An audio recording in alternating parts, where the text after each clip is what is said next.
Welcome again, everyone, to our master lecture with Brian Schettler. It's my pleasure once again to introduce Gwen Leiter, CEO and founder of GoFly, who will take some time to introduce Brian, and then we'll get started. Great. Hello, everyone. So we are so pleased today to welcome Brian Schettler to join us for this next master lecture.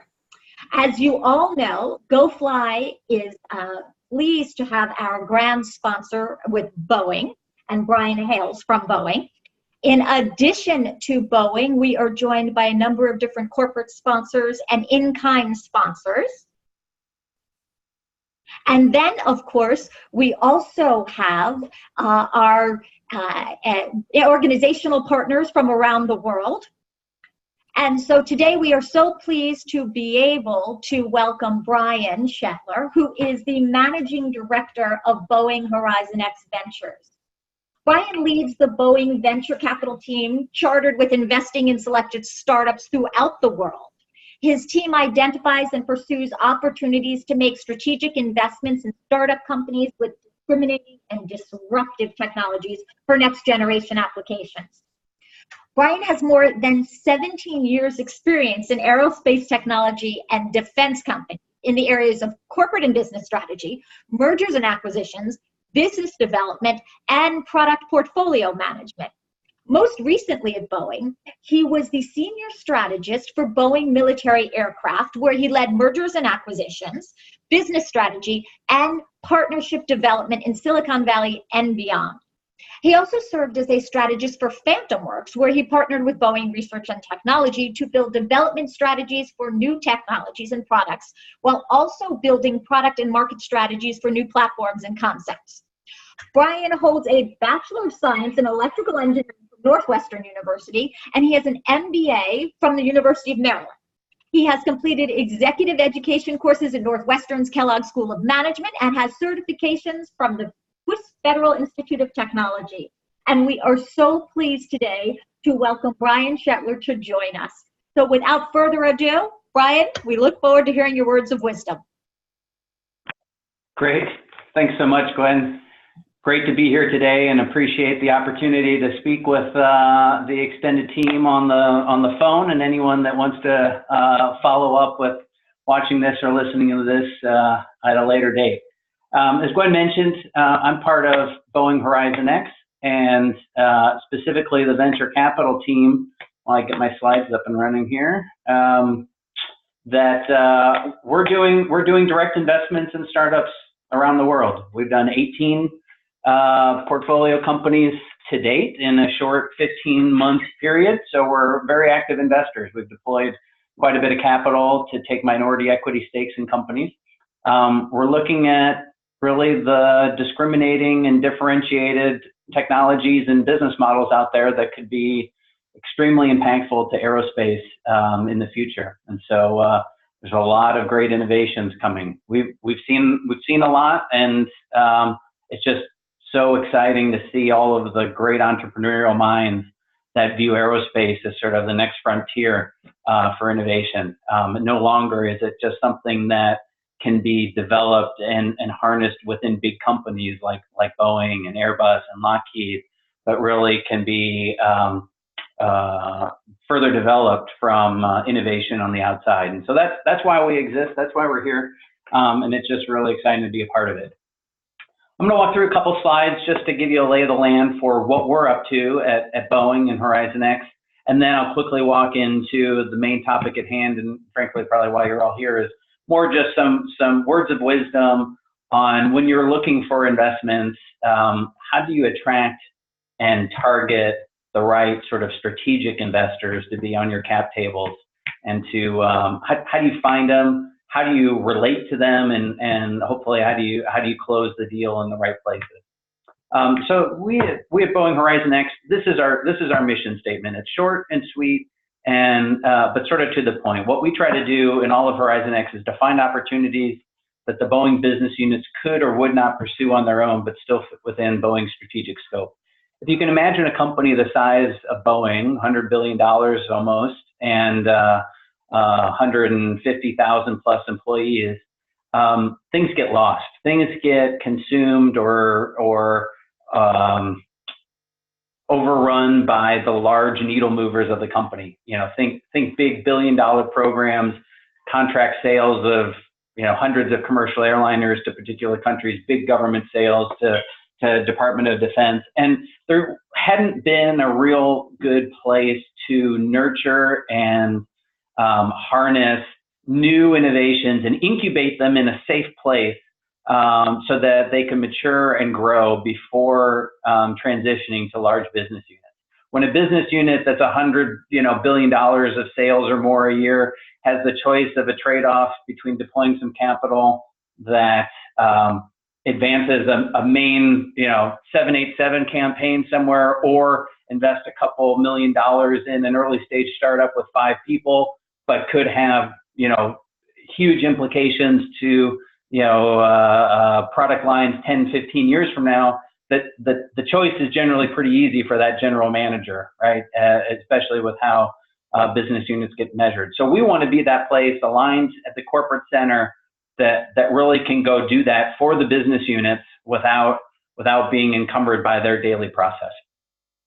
We try to keep things within the strategic scope. So we are still an aerospace company, so we're not going to invest in refrigerators. We're not going to invest in food delivery or some other things. We still want it to be targeted, not that far adjacent.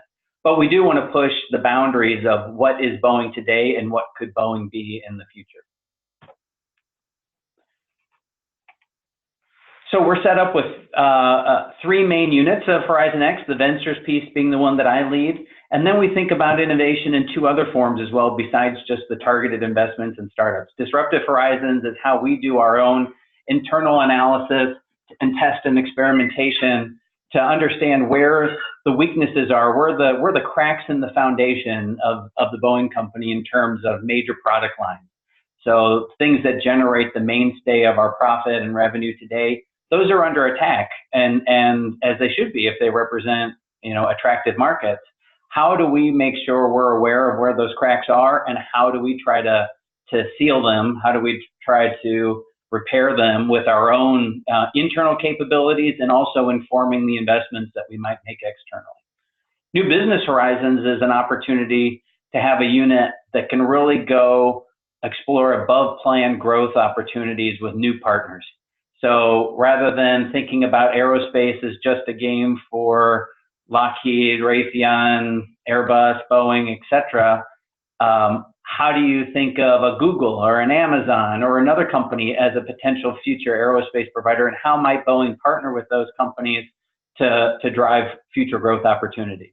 Again, that's not a very natural sort of relationship to have inside of a business unit. They're more familiar with traditional airline customers and more traditional sort of military and government agency customers. And so we help try to bridge those relationships and make those connections. In terms of our focus areas, I mentioned, we won't invest in refrigerators, but we will invest in a lot of things. You can see here that this, from an investment perspective, where we generally try to place our bets.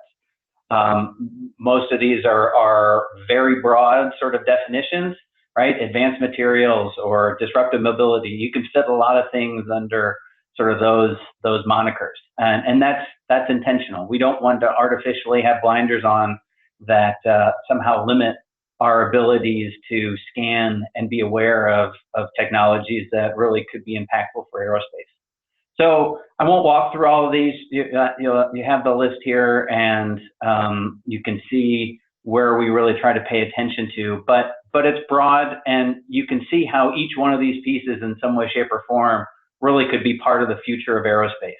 Advanced materials might go into a future aircraft, whereas artificial intelligence and machine learning could go from anywhere from inside a future product. Could you imagine having artificial intelligence in a cockpit, for example, versus you could also deploy artificial intelligence in a factory and improve how we do things. How do you make things more efficient? How do you make a factory assembly area more efficient? So we really think about innovation in those 2 domains. Where can we insert it into future products and services?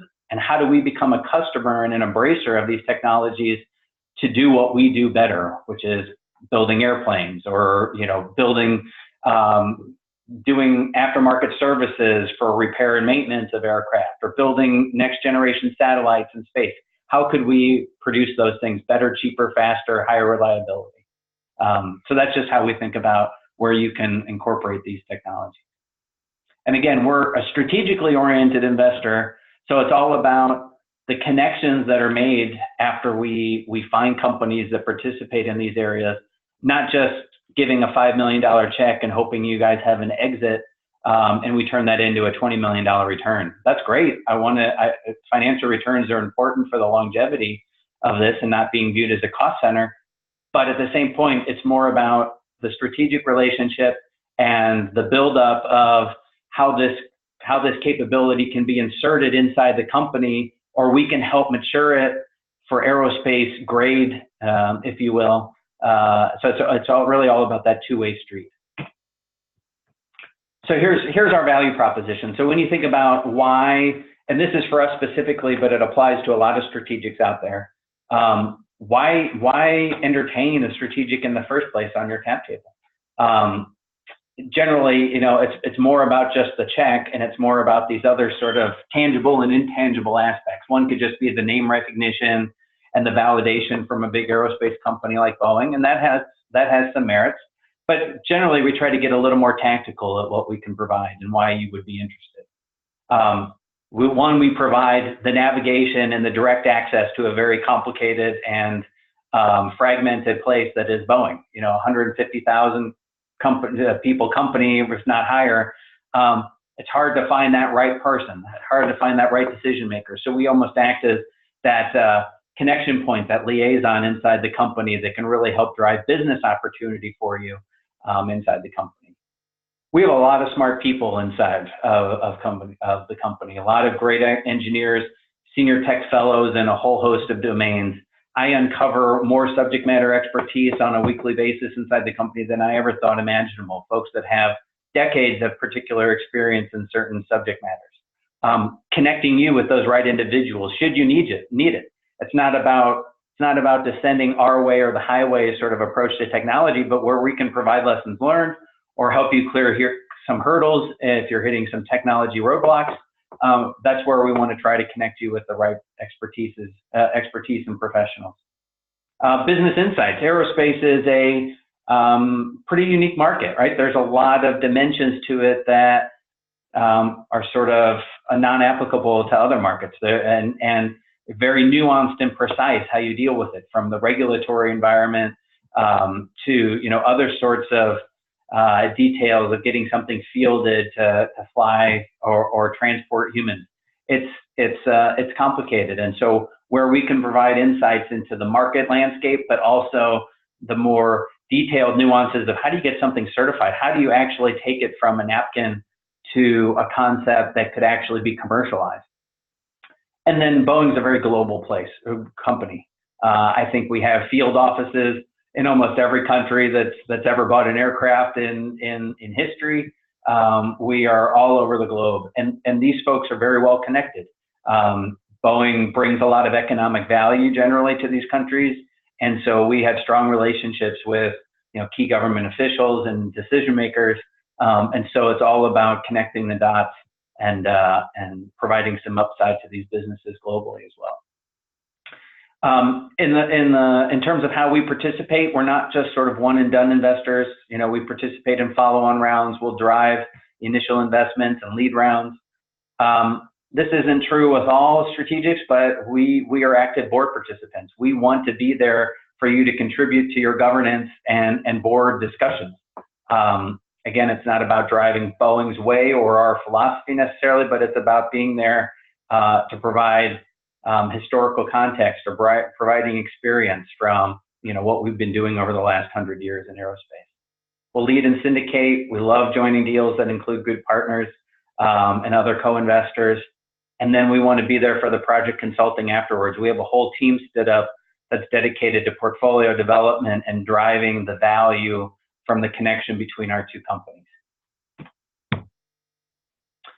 And then it's hard to argue, but corporate venture capital is growing immensely.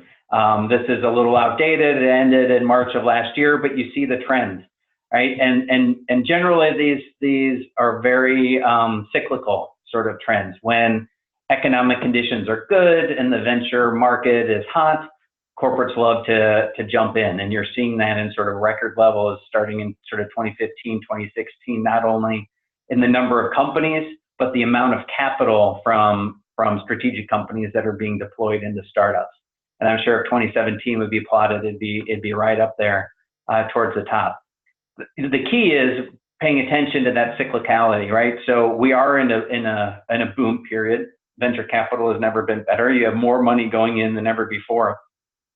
That can't stay forever. And so our view is, and it's really important to pay attention to the startups that you look at, is what is their long-term view? Are they at the whims of the market conditions that currently exist in venture, or will they retreat the moment things start going south? Or will they be there for you in tough times as well as good times?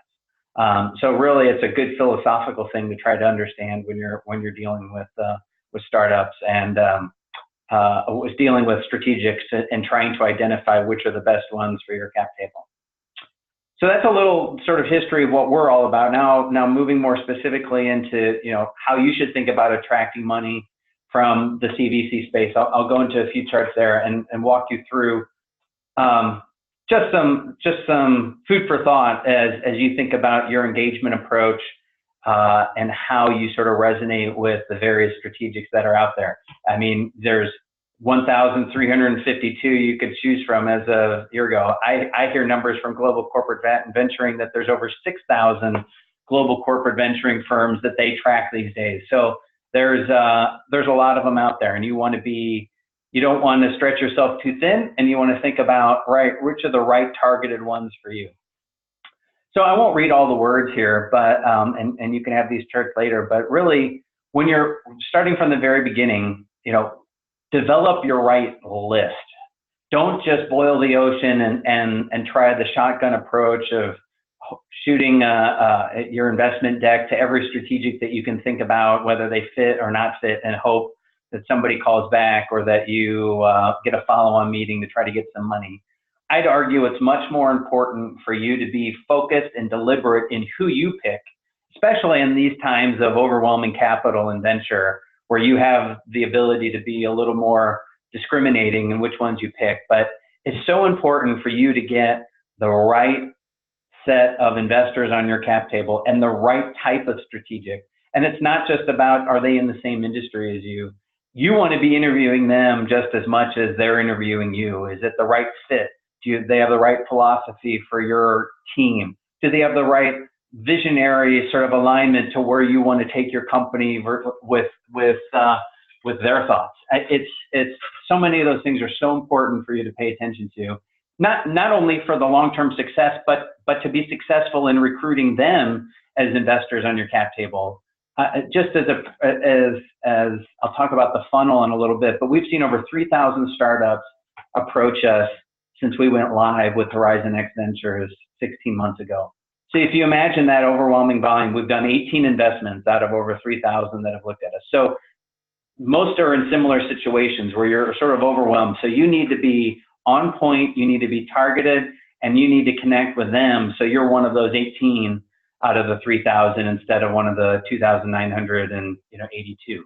So it's really important for you to be disciplined and selective in who you pick, and make sure it applies. I have this sort of funny story there, but just don't make huge leaps into what sort of fits in aerospace, as at least relates to us, definition, or what fits another industry definition. You really want to put yourselves in their shoes and make sure they have a reason to invest and that it fits with their core. So do your research up front. It's just so critical that you use the internet, you use other sorts of articles and open source research to investigate and assess the strategics you're trying to reach out to. You want to know their business as well as they do, right? And you want to be able to relay to them that you know their business as well as they do, without being insulting or telling them how to do things, but that you've done your research, you can explain why you fit with them and align with their market. So you want to understand their markets, you want to understand their product needs, you want to understand if you were inside that company, what they would be doing to try to advocate to their investment committees to make that investment in you. And how do you explain that? How do you communicate that to the key decision makers on that investment venture firm so that they can use all of that ammunition to sell it up their chains and sell it with their committees? It's really important. You need to understand their competitors and why an investment in you gives them a competitive advantage. I totally understand that in many cases, an early stage company wants to keep their options open. You just need to understand that what the philosophy is of the different venture firms. When you get an investment from them, are they going to want to lock you up and maintain exclusivity? That's not our approach. Our view is trying to drive that company to be successful and a pioneer in aerospace. If it's good for aerospace, it's good for us, is sort of our view. And so you really want to understand what the competitive dimensions will be of you aligning with a particular strategic and how they'll treat that inside the company. And I mentioned that think about the investment thesis from the strategic's point of view. Try to communicate strongly why they should pick you, why you're that needle in the haystack that is different from the 3,000 that they've seen, and how they're going to utilize it. And again, this is based on your research inside the company. So I think it's really, if I can't overemphasize it enough, it's do your research ahead of time. Don't do the shotgun approach or the thin level of looking with a bunch of strategics and go into a meeting kind of cold. I think that's sort of the kiss of death for most startups that go into some of these strategics. It's important that you know a little bit about how the corporate venture capital unit works inside of these companies. Right? Most of them are smaller, almost autonomous, independent teams from the rest of the company. So there's a lot of things that you can ascertain in terms of what's their approach to investment. First of all, do they have a dedicated investment team, or is it part-time? Is it aligned through corporate development, in which case you're competing with other sort of mergers and acquisition types activities? You need to understand sort of the makeup, and that helps you target your marketing efforts and your outreach. You need to understand how many investments they do a year, and so where do you fit? Would you be just one of 3 investments that they make in a particular space, or do they do 18 to 20 in a variety of areas, in which case you have a chance? Do they invest in 12 different focus areas like we do, but they just happen to make their last 2 or 3 investments in one particular tech area, which means it might be hard for them to make a 3rd or 4th, and you represent that 3rd or 4th. That might be a harder sell for them at the moment. So just making sure you have your bearings straight when you go in there. What type of companies do they invest in? Are you a little too early stage for them, or are you a little too late stage for them? Most investment firms have that sort of sweet spot that represents what they like to look at. For us, it's sort of seed, Series A, Series B. The earlier stage, almost the better. We want to be there from almost the earliest of stages in sort of the maturity of the technology to help with some of those pivots to make it successful from aerospace early on, as opposed to when things are further baked and maybe a little too late or costly to change. What's their average check size? Make sure you align there. Are you looking for a $2 million check, but they only do $10 million checks, or vice versa? It's really important that you sort of fit in their mold and understand what their typical check size is.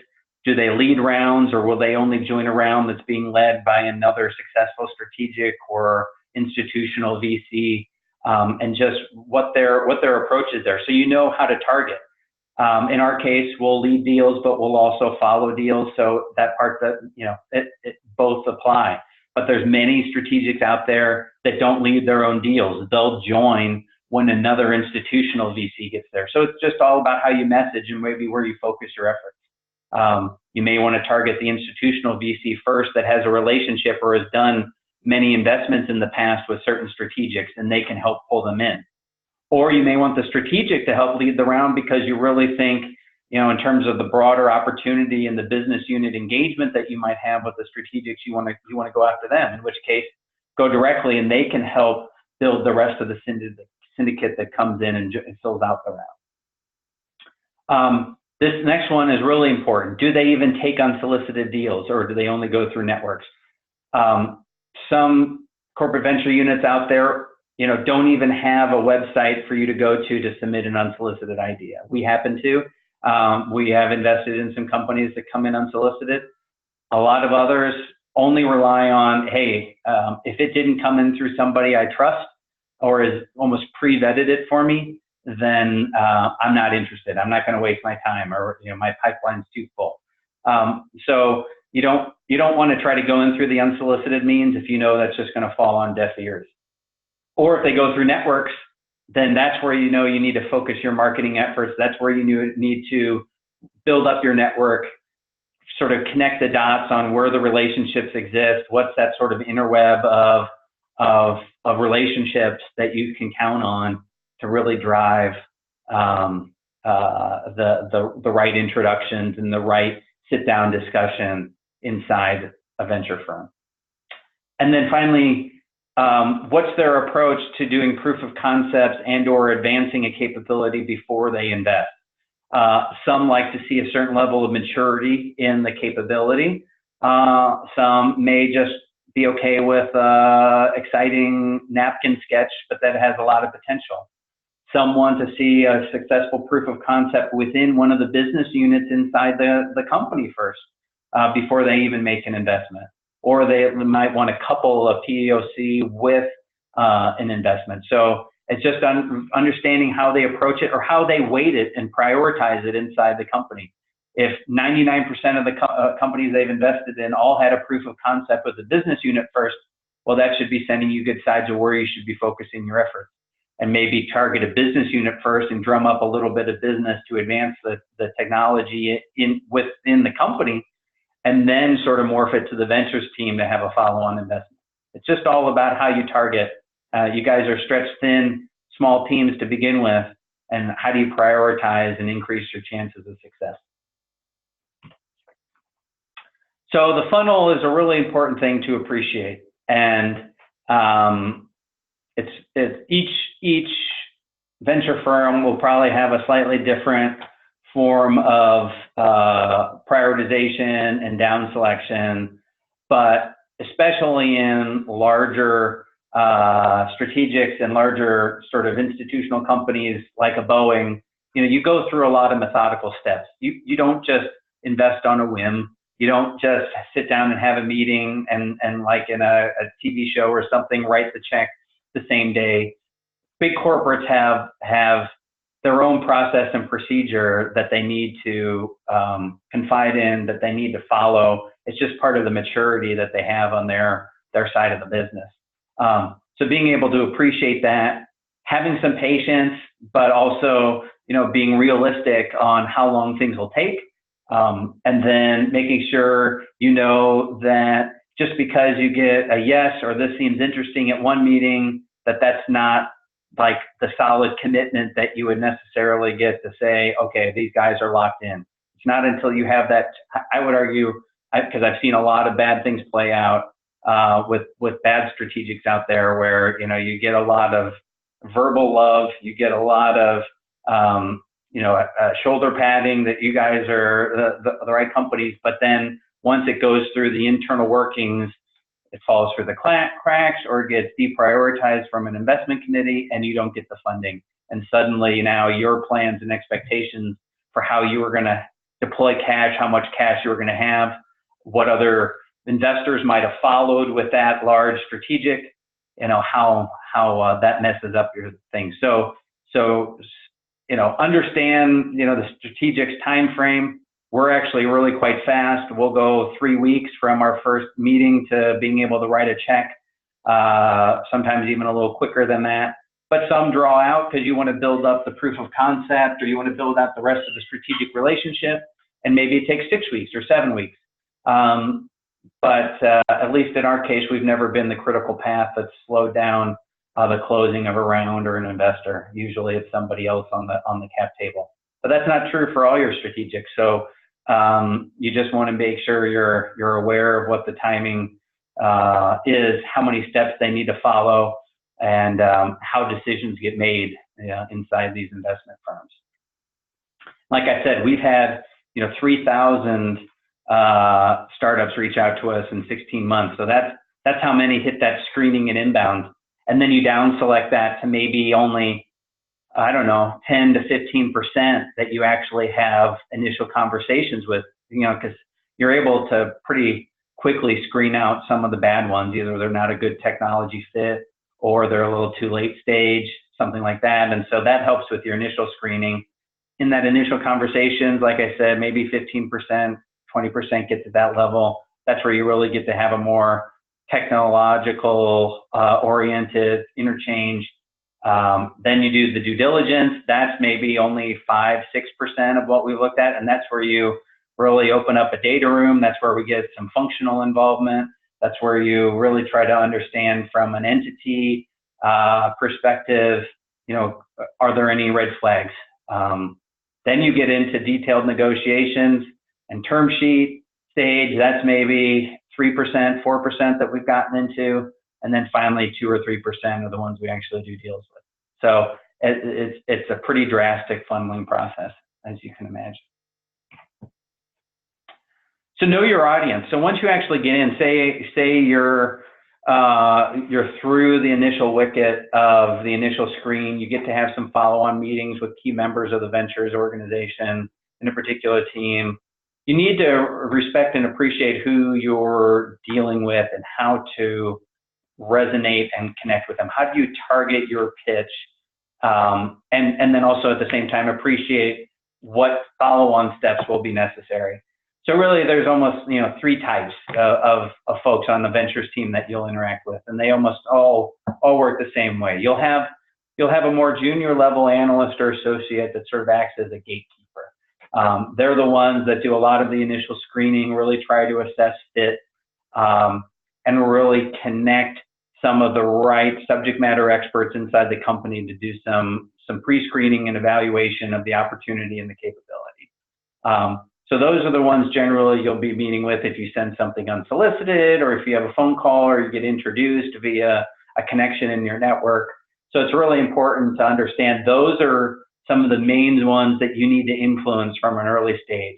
They have more influence and power inside venture firms than I think anybody really appreciates. Even though they're junior level employees, if they don't really get past them, just given the volume of other deals that are coming in, you're going to slide out with some of the others that are dispositioned accordingly.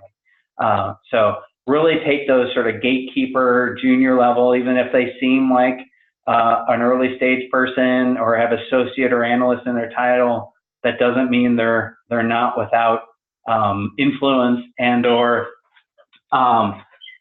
impact to your future success with that venture team. So take those meetings very seriously. Then that might open up to an influencer, or the gatekeeper may pull in an influencer inside. Like I said, it could be a key technical subject matter expert, a tech fellow or something that's the godfather of a particular capability inside of Boeing. It could be another strategically oriented person associated with a BU that can help connect the dots on where the strategic value is inside the company afterward. Those are just all things that you really want to pay attention to. And if that influencer is on the phone, really try to understand how you relate with them. And then finally, there's the ultimate decision maker. In my case, in ventures, that's me. But it's taking the inputs from those gatekeepers and influencers to really make an informed decision. How does this stack up versus the other priorities we have in the portfolio at the moment? Which ones can deliver the most sort of ultimate value as a strategically oriented venture firm to the company? And frankly, where's the best sort of two-way street of mutual benefit? Like I said, we don't want just to be the sole recipient of all the value that comes from this relationship. We want to provide the capital infusion and the equity in the company, of course, but we also want to provide those other intangibles and tangibles that I mentioned early to help you guys be successful. So So if there isn't that sort of fit, or there isn't as strong of a case of how much value we can bring to you as much as you can to us, then those may not, ultimately make it through the final hurdle. And then, getting towards the end here, but really thinking how you cater your pitch, and that what's the type of investor that you're dealing with. Is it overly strategic, or is it overly financially oriented, or is it a good balance? So, appealing to both sides. It's the tug of war. You wanna make sure you can talk about the financial successes, because nobody wants to invest in a company that goes bankrupt, obviously. But at the same time, if they over-rotate to the strategic dimensions, as we probably do in Boeing HorizonX, really connecting the dots of where the strategic value is going to lie. But certainly not discounting why you're a solid investment from a financial point of view that will deliver returns on limited financial capital. So just being able to connect and strike the right balance and right tone based on the audience and the investor that you're dealing with. We're probably one of the more strategically oriented ones, so we would err towards the side of the top of that hourglass, but a lot of others out there still have a very strong financial bias. And so, in those cases, you might want to make sure that they appreciate the returns on capital that you're going to provide them for what they invest in you. Finally, I talked about proof of concepts and how important they are, at least for us, as validation of the capability, but also to help mature it as an opportunity to embrace inside of Boeing. Making sure you understand, what is a proof of concept. It's not just building a widget. It's not just manifesting and maturing the tech. It's thinking about the whole ecosystem and everything else associated with it. How does it function? What's the viability? How do you scale it? How do you grow it? What's the business model associated with it?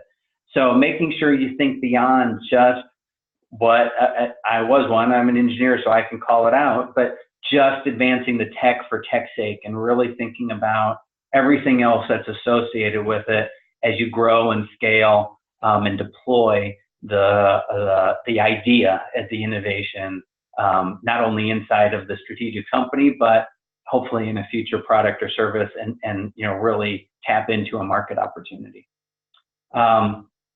I won't read all these bullets, but it's just real. I can't overemphasize how you think about what you're developing, and making sure you're thinking about it more than just the tech. So I might get off the stage start, and then we'll go to questions. But in short summary, do your research. You can't over research. It's really and rely on open source. Google's your friend. The internet's your friend. Tap into your networks. Interview other portfolio companies that might be in the network of certain strategics you want to reach out to. Try to get some insights for how they approached your engagement versus other strategics. You can really get some good lessons learned there. Target the right set of investors. Make sure you're going after the ones that would be the most value add for you guys, and not just scouring the earth and littering the earth with a bunch of teasers and hoping something sticks. Think through your proof of concepts, how you talk about your proof of concepts, how you talk about your technology in the broader sort of ecosystem of development and deployment. And then finally, when you go pitch your specific startup, do not use a cookie cutter approach that the same pitch you used with Airbus would be the same pitch that you used with Boeing. We're fundamentally different on how we approach our investments. An Airbus pitch probably doesn't work the same for a Boeing pitch, and vice versa, in terms of how to maximize your connection with them and really resonate with them for further consideration. So with that's my advice to you on this. I wish you guys, the best of luck. I really think it's exciting what you're all trying to do in terms of advancing the future of transportation and aerospace. Just as a little side note, as it relates to how HorizonX might be involved with any of your startups going forward, we're intentionally avoiding participation in these early stages. We don't want to skew or somehow impact the end result. So we are on the sideline.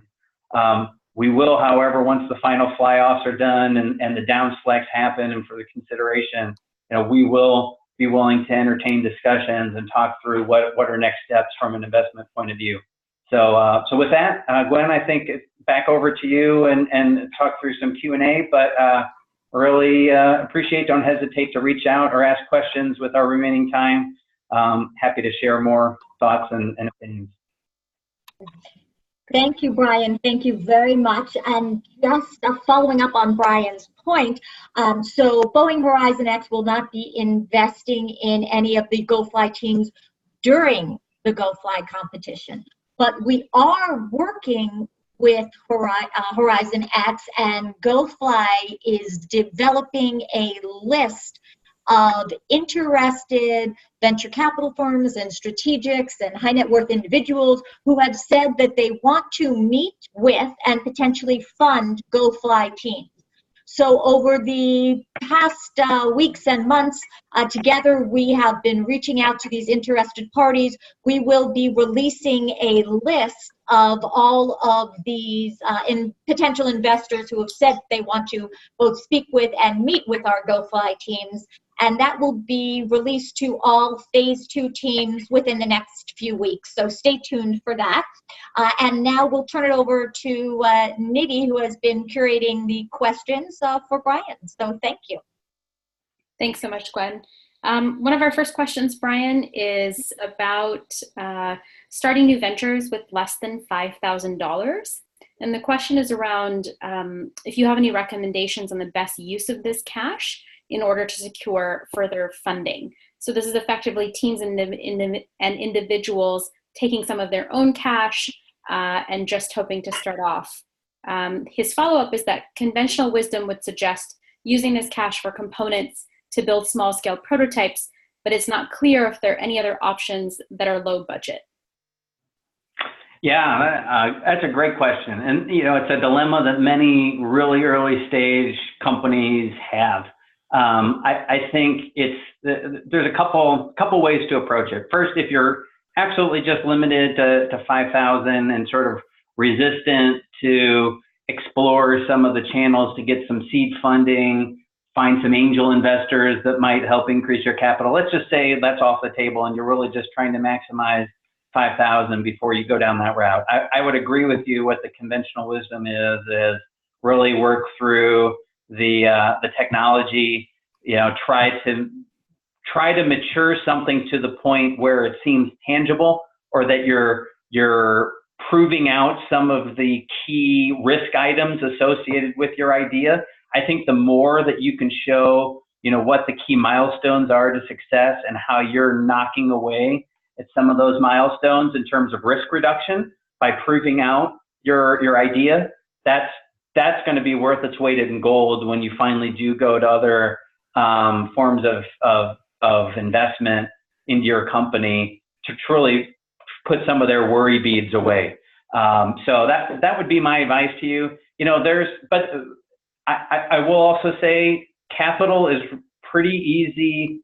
I don't want to oversimplify it, but it's easier to get than ever before. So if there's things that you can do with $50,000 that really could help with what I said of maturing and bringing down risk even more, trying to appeal to some accelerators and incubators out there that might, give you some additional capital, or just for competing, you get a $50,000 check, something like that.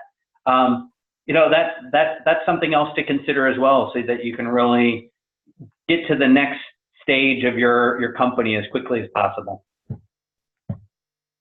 Great, thanks for that, Brian. Our next question is, besides Google, you'd mentioned that there are other open source resources available that can help the teams better understand the information that's required from the strategic's point of view. Do you have any examples of what those resources might be, specifically pertaining to the aerospace VC angel funding space? Yeah, there's there is quite a bit in open source. There's some from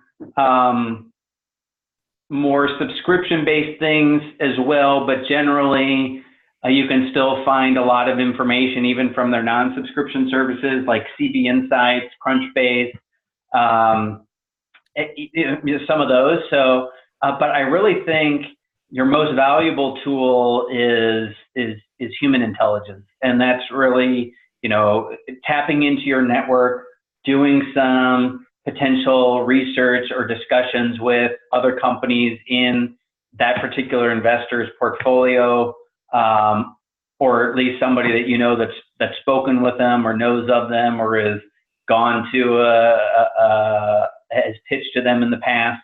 I think that's your number one source of analytics and insights into what really will motivate and drive that particular team versus another, because they know the facts that would never be sort of captured anecdotally or even, you know, in summary form on some sort of proprietary database or online tool. But you can knock a lot out just from initial searches as well. And then, you know, generally you can find, you know, a lot of open source market reports too as it relates to a particular industry. So, I mean, assuming we're just talking aerospace here, Boeing publicizes a ton of free information around where the market's going in commercial transport. How large is it? How many trillions of dollars will there be in commercial airplane sales? And so just, you know, as part of your general education of what's motivating the market, what's the trend, what's the opportunities, but because the last thing you want to do when you try to connect with a strategic is be just so off base on what the market is really saying for that particular company. So the more that you can resonate and speak the same language of why you're excited about this market and how that's similar to why they're excited, it just helps foster the relationship so much more. Great.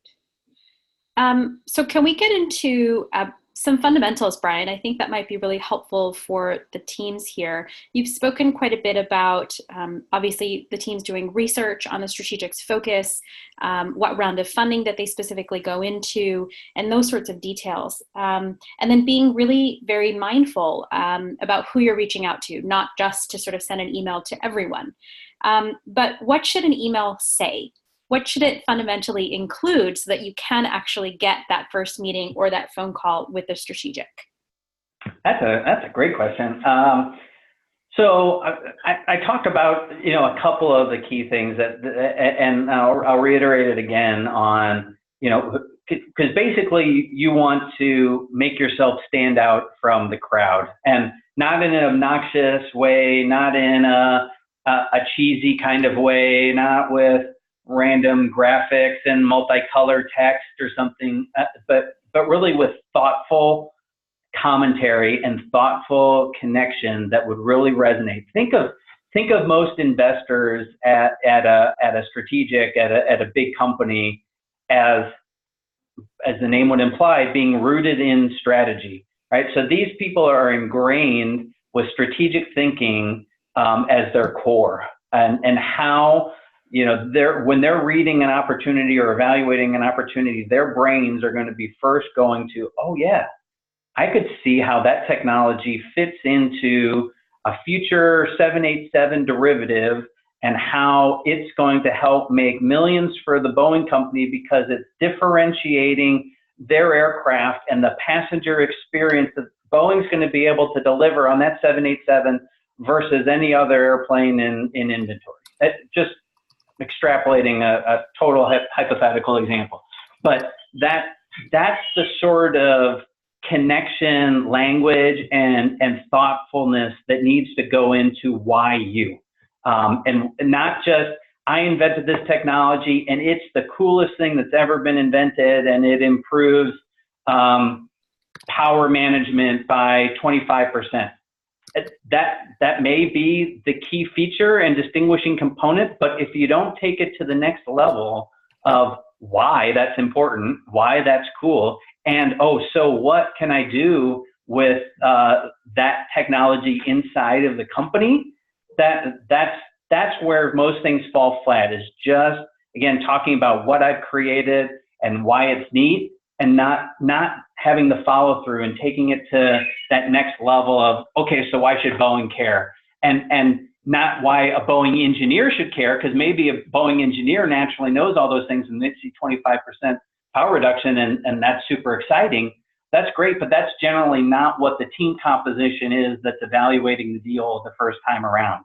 So they're going to want to understand that strategic component. And then when you get through that wicket, yeah, then they're going to go to the engineer and they're going to be like, oh my God, 25% power reduction is huge.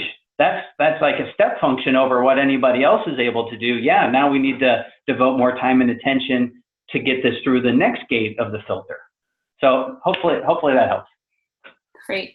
So now that I've gotten sort of my foot in the door and I've provided this great information and people are curious and they want to have a meeting, what is the goal of that meeting? What is it that as an innovator here looking for funding, what do I want to achieve from that meeting? And what documents or what should I prepare in order to have this successful conversation? So the in-person meeting has two main functions. Generally, if it's on your turf, it's about getting a sense of scale of your operations, how serious you're taking the opportunity, how you're building up and staffing your facilities. So how you see the technology face to face and interact with it and appreciate it. So that's a key objective of the face to face. The other I would argue is probably the more significant thing that's happening at that in-person meeting that oftentimes founders and management teams don't appreciate is this is where you're being evaluated on your personal strength as a member of the leadership team and founder. So what's your personality like? What's your culture fit as a leadership team inside that startup? Like, would it naturally fit with and interact with a large company like Boeing? And so you're being interviewed, maybe both sort of directly and indirectly. And you may not know it's happening, but it's so important for you to take those in person. And maybe if it's not even in person and it's a virtual telecom these days with cameras, take that so seriously. What's your professionalism? What's your just communication style and engagement? How you're trying to connect? You want to make sure that you're coming across in the right sort of fit. Don't be fake about it though, because if it's not right and not meant to be, you don't want it to be found out after you get their check, because then everything's just going to sort of fail.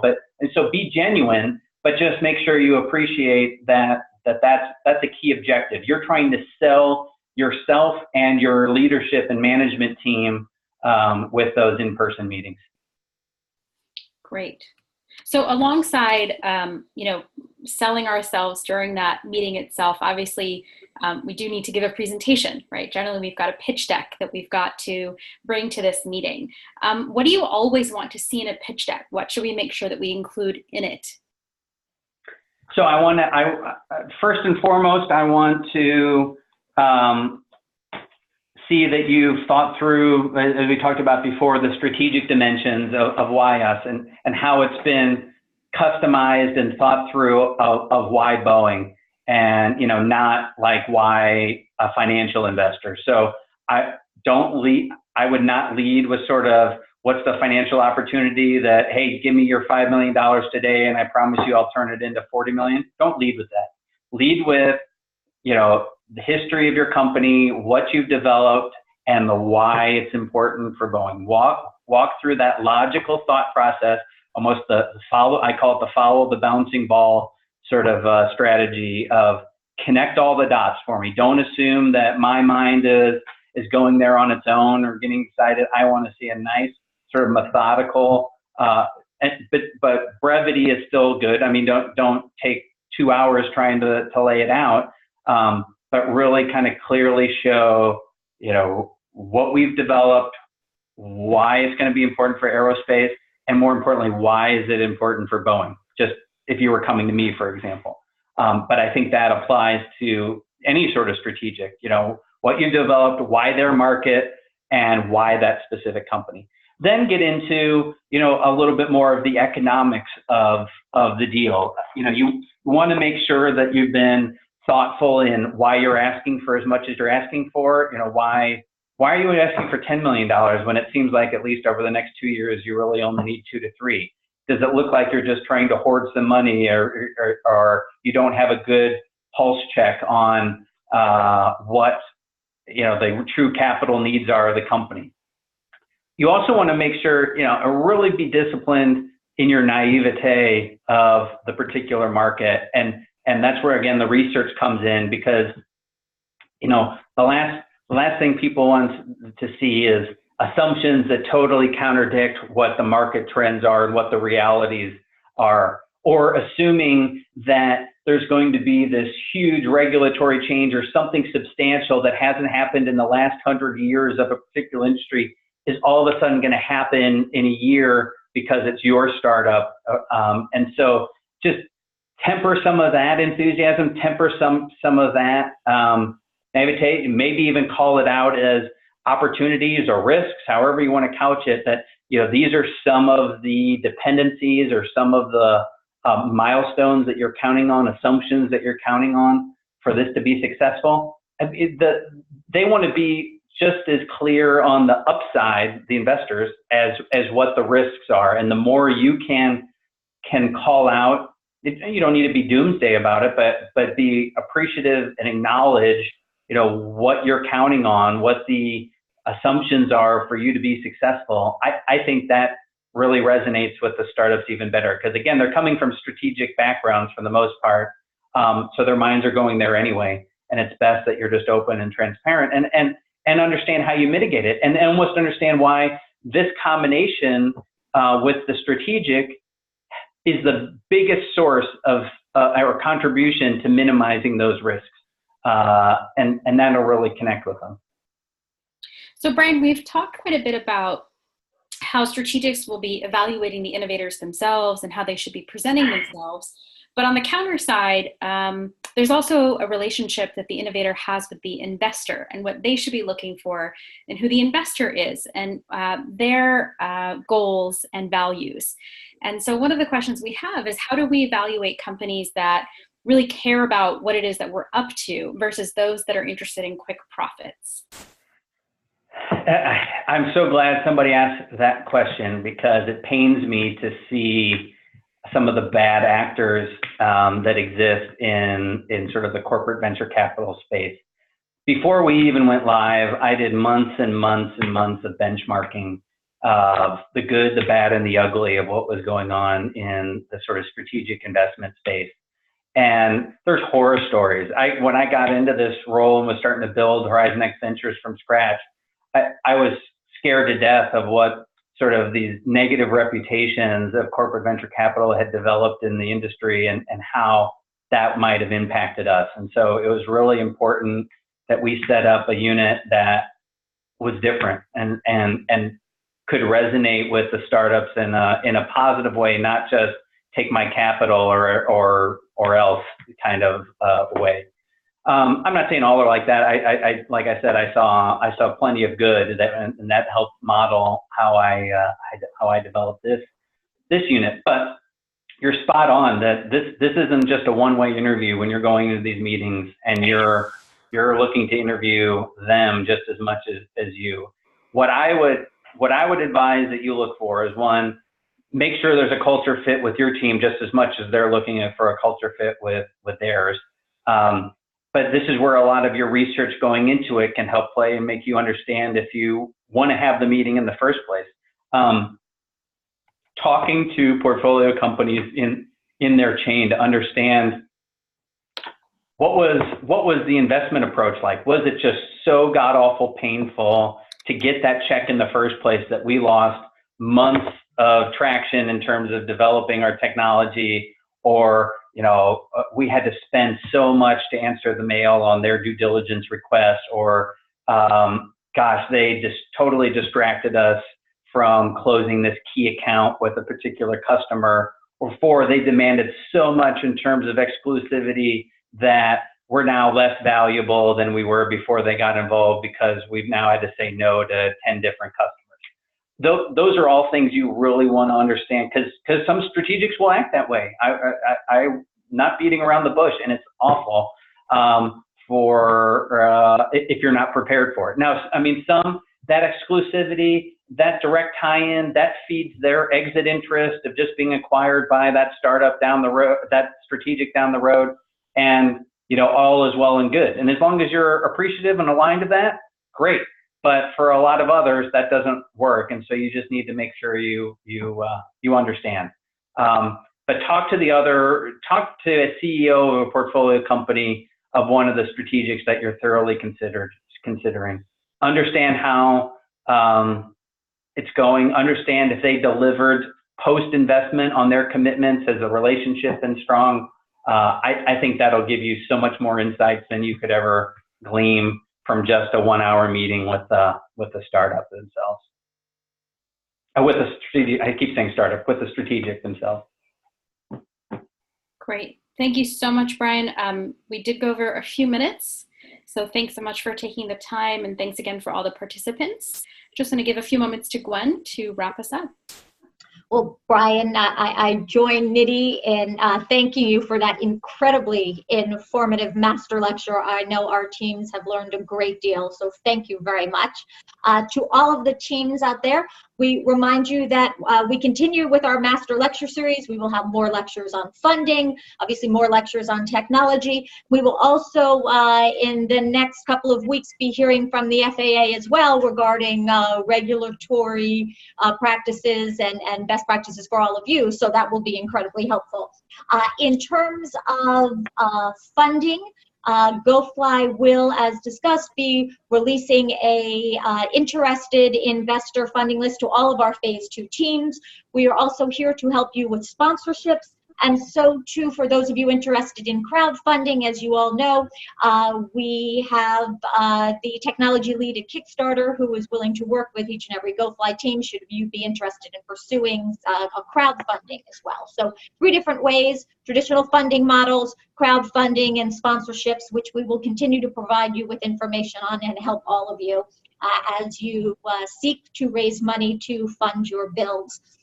So too, we remind you all that you can use our mentor request form to request mentors both in technology and in raising funding and pursuing other interests for your business as well. So please access that request a mentor form should you need it. And then once again, we are truly thankful, Brian, for you joining us today, and to you and your entire Boeing HorizonX team for helping us to ensure that our GoFly teams have access to exactly the information that they need. And thank you so very much for your expertise. No problem. I enjoyed it. Thanks to all, and good luck. Thanks, everyone. Bye-bye.